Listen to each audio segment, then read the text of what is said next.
Video ਤੁਸੀਂ ਦੇਖ ਰਹੇ ਹੋ ਪੰਜਾਬੀ ਪ੍ਰਚਾਰ ਟੀਵੀ ਤੇ ਮੈਂ ਤੁਹਾਡਾ ਪ੍ਰਾਹੁਣਚਾਰ ਮੀਆਂ ਆਸਫ ਅਲੀ।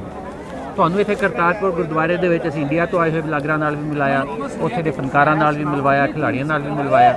ਇੱਥੇ ਪਾਕਿਸਤਾਨ ਤੋਂ ਵੀ ਬਹੁਤ ਸਾਰੇ ਲੋਕ ਆਉਂਦੇ ਆ, ਰਿਪੋਰਟਰ ਵੀ ਆਉਂਦੇ ਆ, ਫਨਕਾਰ ਵੀ ਆਉਂਦੇ ਆ, ਨਿਊਜ਼ ਕਾਸਟਰਾਂ ਨਾਲ ਵੀ ਤੁਹਾਡੀ ਮੁਲਾਕਾਤ ਹੋਈ। ਤੇ ਮੇਰੇ ਨਾਲ ਇਸ ਟਾਈਮ ਇੱਕ ਸੀਨੀਅਰ ਜਰਨਲਿਸਟ, ਸੀਨੀਅਰ ਰਿਪੋਰਟਰ ਮੌਜੂਦ ਆ, ਜਨਾਬ ਮੋਹਸਨ ਦਾनिश। ਇਹਨਾਂ ਦੇ ਨਾਲ ਅਸੀਂ ਗੱਲਬਾਤ ਕਰਦੇ ਹਾਂ। ਹਾਂਜੀ ਮੋਹਸਨ ਭਾਈ, ਇੱਕ ਤਾਂ ਜੀ ਆਏ ਹੋ, ਤੁਸੀਂ ਇੱਥੇ ਆਏ ਹੋ ਜੀ। ਬਹੁਤ ਸ਼ੁਕਰੀਆ ਆਸਿਫ ਸਾਹਿਬ। ਯਕੀਨਨ ਪੂਰੀ ਦੁਨੀਆ ਤੋਂ ਲੋਕ ਜਿਹੜੇ ਨੇ ਉਹਨਾਂ ਨੇ ਹੁਣ ਕਰਤਾਰਪੁਰ ਦਾ ਜੀ ਰੁੱਖ ਕੀਤਾ ਹੈ ਤੇ ਅਸੀਂ ਵੀ ਯਕੀਨਨ ਮੁਸਲਮਾਨਾਂ ਦੀ ਵੀ ਇੱਧਰ ਅਕੀਦਤ ਹੈ ਤੇ ਅਸੀਂ ਵੀ ਉਸ ਹਵਾਲੇ ਦੇ ਨਾਲ ਅੱਜ ਇੱਥੇ ਆਏ ਹਾਂ। ਮੇਰੇ ਕੁਝ ਦੋਸਤ ਨੇ ਉਹ ਅੱਜ ਜਿਹੜੇ ਸਨ ਦੂਰ ਤੋਂ ਆਏ ਨੇ, ਸਾਹੀਵਾਲ ਤੋਂ ਆਏ ਨੇ ਤੇ ਉਹਨਾਂ ਨਾਲ ਮੈਂ ਇੱਕ ਦਫਾ ਫੇਰ ਜਿਹੜਾ ਨਾ ਅੱਜ ਆਇਆ तो बड़ा चंगा लग रहा है कि एक तो जोड़ा मिलन वर्तन लोगों का इत्थे है, वो खलूस नज़र आता है, प्यार नज़र आता है।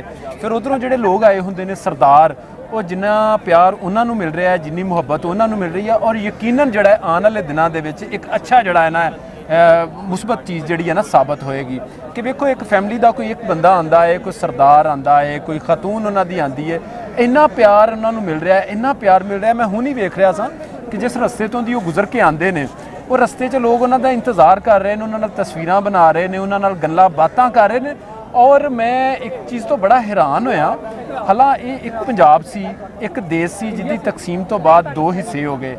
लोग अज एक दूसरे को मिल रहे होंगे ने, पुछ रहे होंगे ने जी सुनाओ तुहाडा पंजाब किंज दा है, किंज रह रहे हो, तुसीं भी जाके उत्थे नां लैंदे हो, की साडे वल्लों नां लैंदे हो। देखो जी यकीनन है जिहड़ा करतारपुर है इन्हें मुहब्बत का एक जरिया बनाया है तो लोग बड़े अच्छे तरीके नाल एक दूसरे को मिल रहे हैं, प्यार वंड रहे हैं। और यकीनन जी वेखो असी मैं जर्नलिस्ट होने के नाते जी एक पॉजिटिव गल है वो मैं कराँगा कि इस गौरमेंट के चाहे दूसरे मामला जिन्हें भी ने उन्होंने जिस तरह मर्जी डिस्कस करो, लेकिन यह एक बड़ा मुस्बत कदम है और जोड़ा ना इनू सानू सबनू सराहना चाहिए। और यकीनन जोड़े आपोजिशन या दूसरे तीसरे लोग ने जोड़े अपनिया पार्टियां का नाम लै रहे हैं, यकीनन उन्होंने भी इस चीज़ को तस्लीम करना चाहिए है कि इस गौरमेंट का यह एक अच्छा इकदाम है और यकीनन जोड़ा है दो मुल्कों के लोगों एक दूसरे के जोड़ा है नेड़े किया है। बिल्कुल जी। अब मोहसन दानिश साहब दी असीं गल्लां सुनिया, बड़ियां सोहणियां गल्लां इन्हां ने कीतियां और गल्लां भी सुनिया कि नाल तुसीं कपड़े भी देखो माशाअल्लाह बड़े सोहणे कपड़े पा के कुर्ते दे नाल वास्कट पा के आए हुए आ।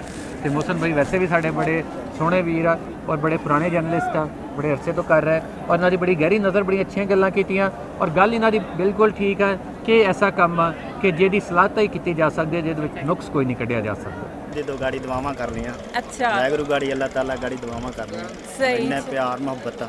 बाकी इमरान खान जींदा वसदा रहे, लंबियां उमरां होण ओहदी, असीं कहने साडी उम्र भी लग जाए। आमीन जी। जिन्ने साने आ जिहड़ा सानू सारी संगत नूं दित्ता, इन्ने भैण भरा मिले आ, जींदा वसदा सिद्धू और इमरान खान जिन्ने मुद्दा चुक के गाड़ी लैन, जिन्ने आ इन्नी संगत अज मेला लगाना जी, ये उन्हां दी देन आ सारी। तुसीं पहलों भी चलो मीडिया ते गाड़ी आवाम आउंदी आ, पहलों किन्नी आई आ, सरकारां आईयां, किसी ने ये चीज़ नहीं लिआंदी जिहड़ा इस 10 महीने दे विच साल दे विच। बिल्कुल है, बहुत वड्डा कदम सी जिहड़ा इमरान खान साहब ने चुक्या ते दो कम्यूनिटीज़ नूं एक कर दिता, क्योंकि इंडिया पाकिस्तान दा क्लैश ये सारी दुनिया ते मशहूर है ना दा क्लैश।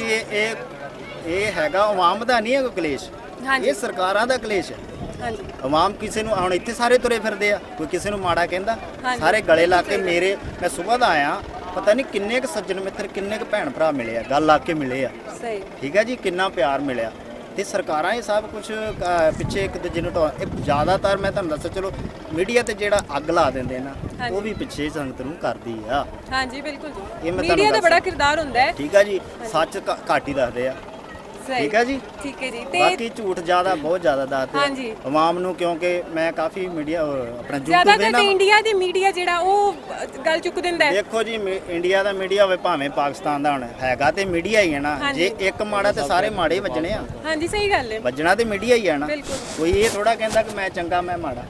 देखो बहुत सोहना प्यार मुहब्बत मिलिया, असीं किन्ने कि जिद्दां भरा मैं सारे मिले आ जी, आया वैलकम पाकिस्तानियां नूं भी असीं किन्ने बहुत सोहना प्यार मिलिया। जींदे वादे रहो, लंबियां उमरां होण तुहाडीਆਂ। ते तुसीं फर्स्ट टाइम इत्थे आए हो कि फर्स्ट टाइम आए? ਅਸੀਂ 9 ਤਰੀਕ ਨੂੰ ਆਏ ਪਰ ਸਾਨੂੰ ਲੰਘਣ ਨਹੀਂ ਦਿੱਤਾ ਉਸ ਦਿਨ, ਕਿਉਂਕਿ ਜੋ ਵੱਡੇ ਵੱਡੇ ਐਮਐਲਏ ਆ ਮੰਤਰੀ ਉਹ ਸਾਰੇ ਆਏ ਸੀ, ਸਾਨੂੰ ਰਸ਼ ਬਹੁਤ ਹੀ ਪਾਸਪੋਰਟ ਦਾ ਕਹਿੰਦੇ ਸੀ ਲੈਣਾ ਤੇ ਚਲੋ ਠੀਕ ਹੈ, ਉਸ ਤੋਂ ਬਾਅਦ ਫਿਰ ਅਸੀਂ ਆਪਣਾ ਰਜਿਸਟਰ ਕਰਾਇਆ, ਫਿਰ ਉਸ ਤੋਂ ਬਾਅਦ ਸਾਡੀ ਵਾਰੀ। ਸਹੀ, ਚਲੋ ਠੀਕ ਹੈ ਜੀ, ਬਹੁਤ ਚੰਗਾ ਲੱਗਾ ਤੁਹਾਡੇ ਨਾਲ ਗੱਲਬਾਤ ਕਰਕੇ, ਆਂਦੇ ਜਾਂਦੇ ਰਹੋ ਤੇ ਭੈਣ ਮੇਰੀ ਵੱਡੀ ਲੰਬੀ ਉਮਰ ਹੋਵੇ ਤੇਰੀ। ਬਹੁਤ ਸ਼ੁਕਰੀਆ ਤੁਹਾਡਾ, ਸੰਦੇਸ਼ ਚੰਗਾ ਦਿਓ ਪਾਕਿਸਤਾਨੀਆਂ ਨੂੰ ਕਿ ਪਿਆਰ ਬਹੁਤ ਮਿਲਿਆ, ਕਿਉਂਕਿ ਮੀਡੀਆ ਵਾਲੇ ਕਹਿੰਦੇ ਸਾਨੂੰ ਉਹ ਕੀਤਾ ਸਾਨੂੰ ਉਹ ਕੀਤਾ, ਇਹ ਚੀਜ਼ ਨਹੀਂ ਹੈਗੀ। ਇਹ ਵੇਖੋ ਕਿੰਨਾ ਪਿਆਰ ਮਿਲਿਆ ਵਾ ਇੱਥੇ। ਕੋਈ ਲੱਗਦਾ ਤੁਹਾਨੂੰ ਕੋਈ ਓਪਰਾ ਭਰਾ ਹੈ? ਓਪਰਾ ਬਿਲਕੁਲ ਓਪਰਾ ਨਹੀਂ ਲੱਗਦਾ, ਸਾਰੇ ਆਪਣੇ ਭੈਣ ਭਾਈ ਨੇ, ਸਾਰੇ ਇੱਕ ਜਾਨ ਹੋ ਕੇ ਇੱਥੇ ਰਹਿੰਦੇ ਨੇ। ਬਿਲਕੁਲ ਜੀ, ਇੱਥੇ ਭੈਣਾਂ ਪਾਕਿਸਤਾਨਾਂ ਨਾਲ ਪੰਜਾਬਣਾਂ ਵੀ ਤੁਰੀਆਂ, ਪੰਜਾਬੀ ਭਰਾ ਵੀ, ਪੰਜਾਬੀ ਇੰਡੀਆ ਵਾਲੇ ਵੀ ਤੁਰੇ ਮੁਸਲਿਮ ਨਹੀਂ ਵੀ ਨੇ, ਸਿੱਖ ਕਮਿਊਨਿਟੀ ਵੀ ਹੈ, ਸਭ ਨੇ, ਲੇਕਿਨ ਇੰਜ ਨੇ ਜਿਵੇਂ ਬਿਲਕੁਲ ਇੱਕ ਜਾਨ ਨੇ, ਬਿਲਕੁਲ ਇੱਕ ਤਰ੍ਹਾਂ ਦੇ ਲੋਕ ਨੇ। ਤੇ ਬਿਲਕੁਲ ਇਸ ਦੁਆ ਇਹੀ ਹੈ ਕਿ ਇਹੀ ਪਿਆਰ ਮੁਹੱਬਤ ਚੱਲਦਾ ਰਹੇ ਤੇ ਅੱਲਾਹ ਤਾਲਾ ਇਸੇ ਤਰੀਕੇ ਉਹ ਨਾਲ। ਵੇਖੋ ਕਿੰਨੇ ਪਾਕਿਸਤਾਨੀ ਭਰਾ ਵਾ ਜਿੰਨਾ ਅੱਜ ਪੱਗਾਂ ਬੰਨੀਆਂ, ਕਿੰਨੇ ਸੋਹਣੇ ਲੱਗਦੇ ਆ। ਉਹ ਤੁਹਾਨੂੰ ਲੱਗਦੇ ਕਿ ਆ ਪਾਕਿਸਤਾਨੀ ਆ? ਬਹੁਤ ਸੋਹਣੇ ਲੱਗਦੇ ਆ। ਉਹ ਵੇਖੋ ਇੱਕ ਦੋ ਲੜਕੀਆਂ ਨੇ ਪਾਕਿਸਤਾਨਾਂ ਨੇ, ਉਹ ਵੇਖੋ ਪੱਗਾਂ ਬੰਨੀਆਂ, ਉਹ ਦੇਖੋ। ਬਿਲਕੁਲ ਜੀ, ਇਹੀ ਤੇ ਚੀਜ਼ਾਂ ਪਿਆਰ ਬੜੀ ਮੁਹੱਬਤ ਸੋਹਣੀ ਹੁੰਦਾ ਪਿਆਰ ਹੈ। ਮੁਹੱਬਤ ਆ। ਬਾਕੀ ਜਿੰਦੇ ਵਾਦੇ ਰਹੋ, ਅਸੀਂ ਤੇ ਇਹੀ ਗੱਲ ਕਵਾਂਗੇ। ਠੀਕ ਹੈ ਜੀ, ਪਾਕਿਸਤਾਨੀ ਵੀ ਜਿੰਦੇ ਵਾਦੇ ਰਹੇ। ਇਮਰਾਨ ਖਾਨ ਦੀ ਲੰਬੀ ਉਮਰ ਹੋਵੇ, ਸਿੱਧੂ ਸਾਹਿਬ ਦੀ ਲੰਬੀ ਉਮਰ। ਚਲੋ ਜੀ, ਬਹੁਤ ਸ਼ੁਕਰੀਆ ਤੁਹਾਡਾ।